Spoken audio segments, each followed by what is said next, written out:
Eclesiastes capítulo 11, versículo 5. O texto sagrado diz: assim como tu não sabes qual o caminho do vento, nem como se formam os ossos no ventre da mulher grávida, assim também não sabes as obras de Deus, que faz todas as coisas. Esse texto, em primeiro lugar, nós podemos destacar que ao falar das obras de Deus, ele menciona um Deus que faz todas as coisas.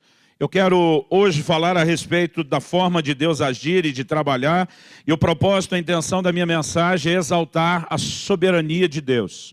Um Deus que está no controle de todas as coisas, um Deus que governa todas as coisas, um Deus cuja mão continua se movendo, um Deus que continua agindo em todas as coisas. Mas ao mesmo tempo eu quero também explorar uma característica desse agir da parte de Deus, que é apresentado nessas duas figuras, nessas duas ilustrações. Em primeiro lugar, ele diz: assim como não sabes qual o caminho do vento. Essa palavra traduzida aqui, não sabes, ela foi, na verdade, traduzida na NVI, a Nova Versão Internacional, como não conhece. Essa palavra no original hebraico é a palavra yada. Ela significa, o seu significado primário é conhecer, mas um dos significados apontados é perceber e ver. Fala de um conhecimento que envolve a percepção visual. E não apenas o significado sugere a percepção visual junto com o conhecimento, mas os dois exemplos que foram dados falam disso. Quando ele cita o caminho do vento, é lógico que o caminho do vento, as correntes de ar, elas não são visíveis aos nossos olhos. Isso não significa que esse caminho não seja real. Em algum momento você pode sentir a brisa no rosto, você pode ver uma árvore balançando, e naquele momento você sabe, o vento está soprando para lá. Mas ainda que você saiba, naquele momento, naquele lugar, para onde o vento está soprando, a gente não sabe, como diz o ditado antigo, onde é que o vento faz a curva. Porque as correntes de ar se alternam o tempo todo. Então esse mesmo vento que está soprando naquela direção, daqui a pouco ele vai se alternar, e essas correntes de ar, ou o caminho do vento, ele é algo invisível aos nossos olhos. É algo certo, é algo real, é inquestionável que o vento tem o seu caminho. Porém, nós não temos necessariamente uma evidência diante dos nossos olhos. Depois ele cita um segundo exemplo, assim como não sabes como se formam os ossos no ventre da mulher grávida. Está falando da criança em formação no ventre da sua mãe. Se esse exemplo significasse meramente conhecimento, a gente poderia dizer que nem atual, nem contemporânea mais essa frase é. Porque hoje nós temos o conhecimento da biologia, de como se dá a calcificação, a formação dos ossos, o desenvolvimento da criança. No entanto, o que nós precisamos entender é que a Bíblia fala de um processo que acontece fora da vista dos olhos. Ainda que a gente possa ter a evidência mês após mês, da barriga daquela mamãe que vai se desenvolvendo, vai aumentando de acordo com o desenvolvimento da criança. Ainda que a gente saiba que algo está acontecendo, os detalhes do processo acontecem fora da vista dos olhos. Então, de novo, ele está falando de algo que é certo, de algo que é inquestionável, no entanto, não pode ser fiscalizado pela vista dos olhos. Nas duas gravidez que nós tivemos ali dos nossos filhos, a Kelly passou por pelo menos 2 tomografias, ecografias em cada uma delas. E eu lembro que a gente conseguiu, através desses exames, do ultrassom ali, da ecografia, a gente conseguiu ver exatamente como os nossos filhos estavam em cada fase da gestação. Dá para ver que estava tudo em ordem. Mas apesar de um momento a gente ter um contato visual através de um exame, o processo todo acontece fora da vista dos olhos. E é depois de usar esses 2 exemplos que ele diz, assim também. Em outras palavras, da mesma forma, semelhantemente, da mesma maneira, não sabes as obras de Deus. Aqui ele não está falando que nós não podemos ter conhecimento, que nós não vamos tomar ciência do que Deus faz. Mas a Bíblia está definindo uma maneira de Deus agir, que eu quero classificar e usar isso como tema da mensagem hoje, o agir invisível de Deus. Deus tem uma forma de agir que não é necessariamente visível aos nossos olhos. Em outras palavras, o fato de que eu e você não estamos vendo o que Ele está fazendo, o fato de que eu e você não sabemos como Deus vai agir em determinada circunstância, não significa que Ele não esteja agindo. Aliás, a Bíblia diz, não sabes as obras de Deus que faz todas as coisas. Uma coisa é certo, Ele está fazendo. Agora, como Ele fará, não é algo que necessariamente eu e você vamos poder ter um testemunho visual, uma constatação, uma comprovação. E a razão pela qual Deus decidiu agir de forma invisível aos nossos olhos, eu acredito que se dá em primeiro lugar pelo próprio fato de que eu e você fomos chamados para andar e caminhar em fé. A Bíblia diz lá no livro de Abacuque, e repete isso no livro de Romanos, no livro de Gálatas, na Epístola aos Hebreus, que o justo viverá da sua fé. A relação que nós temos com Deus é baseada em fé.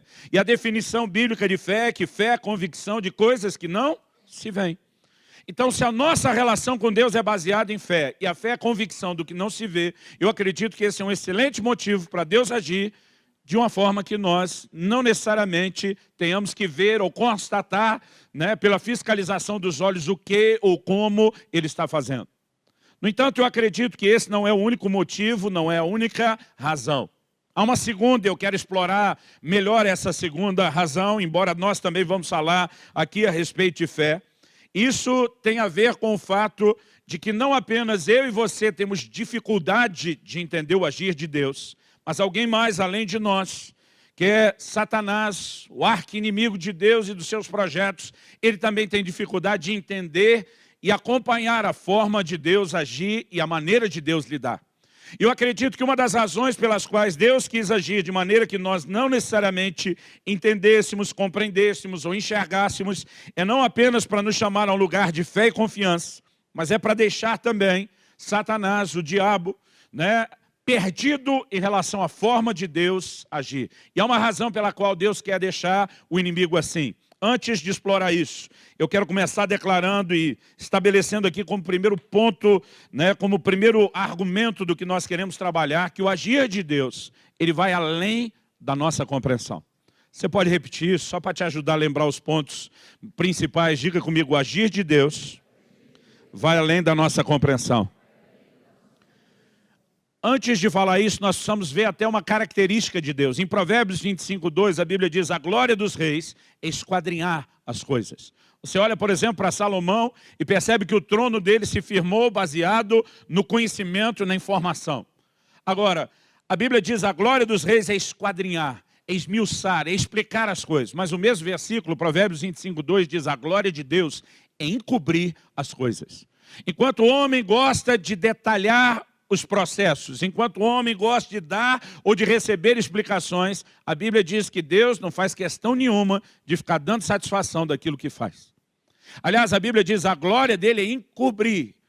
Se por um lado a Bíblia diz em Deuteronômio 29:29 que as coisas reveladas pertencem a nós e nossos filhos para sempre, por outro lado a Bíblia diz as coisas ocultas pertencem a Deus. Ou seja, ele não revelou tudo, ele não decidiu que a gente teria conhecimento de tudo, pelo menos não agora. Eu que sou um cara exageradamente curioso, me animo quando vejo Paulo dizendo que um dia nós conheceremos como também somos plenamente conhecidos. Ou seja, se Deus nos conhece plenamente, não há nada oculto, né, aos olhos ou ao conhecimento dele, essa é a maneira como um dia eu e você vamos conhecer. E chegará o dia onde a gente vai ter resposta, explicação e entendimento para tudo. Mas até que esse dia chegue, nós precisamos aprender a confiar em Deus, independente de termos ou não termos explicações. Agora, a própria maneira de Deus agir vai além da nossa compreensão. Em Isaías 55:8-9, Deus diz, os meus pensamentos são mais altos do que os vossos pensamentos, e os meus caminhos são mais altos do que os vossos caminhos. Deus está dizendo, não só a minha maneira de pensar, mas os meus caminhos, a minha forma de agir está além da sua capacidade de compreensão. Uma certa ocasião, Jesus, na última ceia, resolveu lavar os pés aos discípulos e Pedro protestou, porque isso era o ato que era a responsabilidade do escravo, do menor na casa fazer. Ele não consegue imaginar Jesus na posição em que está lavando seus pés, e ele diz para Jesus, de modo nenhum o Senhor vai fazer isso comigo. Jesus diz para Pedro duas coisas. A primeira é, se eu não lavar seus pés, você não tem parte comigo. Pedro imediatamente se retrata. Diz, Senhor, então não só os pés, a cabeça, as mãos, me banho inteiro. Né? Mas o Senhor Jesus olha para ele e diz, o que eu faço não entenderás agora, entenderás depois. Talvez nada exprima tanto a essência da minha mensagem nessa manhã, como a declaração de Jesus a Pedro, o que eu faço não entenderás agora, entenderás depois. Haverá um dia de compreensão, haverá um dia de explicação, haverá um dia de clareza para mim e para você, mas até que esse dia chegue, nós precisamos entender que Deus não acidentalmente, mas intencionalmente está nos chamando a confiar que Ele continua tendo bom senso, que Ele continua sendo o Deus soberano, independente da gente entender as circunstâncias ou não. Quem está entendendo, diga amém. Eu gosto de uma frase de Lutero, Martinho Lutero, grande reformador. Ele diz: não sei por quais caminhos Deus me conduz, mas conheço bem o meu guia. Há uma diferença em entender como ou o que exatamente Ele fará. E a outra é poder dizer como Paulo: eu sei em quem eu tenho crido. Nós temos crido numa pessoa que está acima de qualquer suspeita. A fé se baseia no caráter de Deus.